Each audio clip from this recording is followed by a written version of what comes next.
Ramadan itu ibarat bunga yang mekar sekali dalam setahun.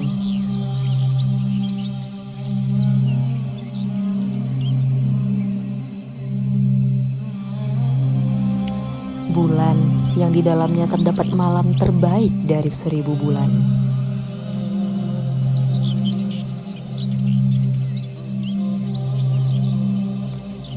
Semua amal kebaikan kita akan dilipat gandakan pahalanya.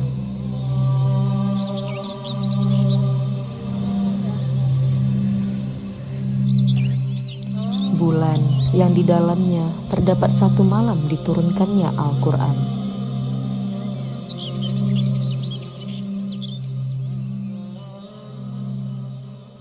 Dan bulan yang selalu dirindukan oleh semua umat muslim di seluruh negeri.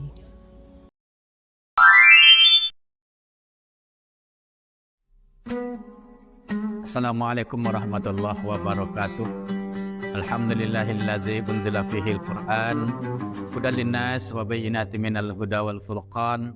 Asyhadu an la ilaha illallah wa nashhadu anna Muhammadan abduhu wa rasuluh. Saimin wa saimat yang dimuliakan oleh Allah Subhanahu wa taala, menjelang saat-saat tanda berbuka puasa pada hari ini, kita senantiasa mengingatkan diri kita untuk membawa bekal kita bertemu dengan Allah Azza wa Jalla. Allah sampaikan dalam Al-Quran, wa ma khalaqatul jin illa liya'budun. Kita diciptakan, insan-insan itu diciptakan dan jin manusia itu diciptakan tidak lain illa liya'budun, hanya menghambakan diri kita kepada Allah Azza wa Jalla. Saimin wa saiman yang dimuliakan oleh Allah Subhanahu wa taala. Tanpa kita sadari, kehidupan kita senantiasa dihadapkan berbagai fenomena kehidupan yang senantiasa kita lalai untuk membawa bekal kita kehidupan Allah Subhanahu wa taala. Kelalaian itu banyak yang dipengaruhi oleh kesibukan kita, pekerjaan kita, dan hal-hal lain yang senantiasa menggerogoti iman-iman kita yang senantiasa kadang naik, kadang turun. Inilah yang tibanya bulan suci Ramadan ini. Kita bersyukur kepada Allah Subhanahu wa taala. Allah masih mempertemukan kita. Semoga dengan pertemuan bulan Ramadan ini, Allah juga pertemukan bulan kita dengan bulan Ramadan yang lain nantinya. Allah berikan umur yang panjang kepada kita, kesehatan, dan tentunya mendapat hidayah dari Allah Subhanahu wa taala. Tanpa kita sadari, kubur itu senantiasa menyuruhkan setiap hari itu paling kurang 5 hal kepada kita bagi manusia kita yang masih hidup.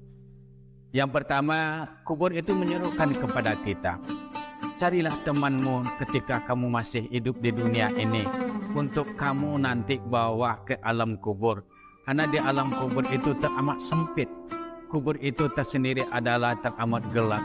Cari temanmu. Teman itu yang dimaksud adalah kita semasa hidup kita di dunia ini dan senantiasa membacakan ayat-ayat Allah. Ayat-ayat Allah itu yang kita salin ke hati kita, atau kita langsung bacakan dalam mulut kita dan menjadi kita dalam lisan kita ini untuk senantiasa sampai ke hati kita. Untuk era sekarang ini banyak pendapat mengatakan Al-Quran yang dibacakan itu tidak hanya melepas atau melewati tenggorokan, tetapi hanya membaca dalam artian kalimat-kalimat yang tersirat saja, yang tertulis saja, tetapi tidak sampai ke lubuk hati yang teramat dalam. Makanya diingatkan kepada kita, kita membawa teman kita nanti di alam kubur itu dengan membaca Al-Quran itu sendiri. Yang kedua, kubur itu menyerukan kepada kita, carilah penerang untuk senantiasa kamu nanti di alam kubur ketika umurmu tidak tiada lagi. Penerang itu adalah kita dengan mengerjakan sholat. Salat yang Allah perintahkan kepada kita sesungguhnya untuk diri kita itu sendiri. Kelalaian-kelalaian baik di dalam ataupun luar salat itu sendiri, inilah yang senantiasa kita memohon dan kita berusaha kepada Allah Subhanahu wa taala.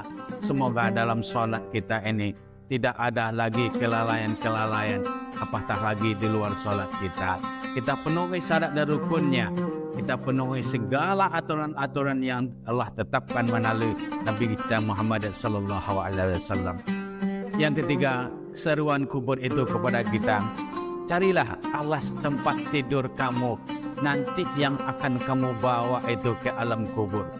Itu dengan senantiasa kita membawa amal-amal soleh, kita berbuat yang baik, tidak aja kepada siapa saja, baik itu perbuatan-perbuatan melalui lisan, perbuatan infak dan sedekah.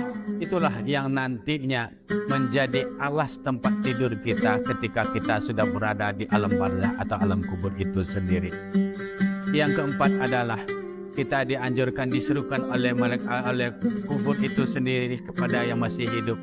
Kita senantiasa mempersiapkan racun-racun untuk nanti membunuh ular-ular yang ada di alam kubur itu sendiri.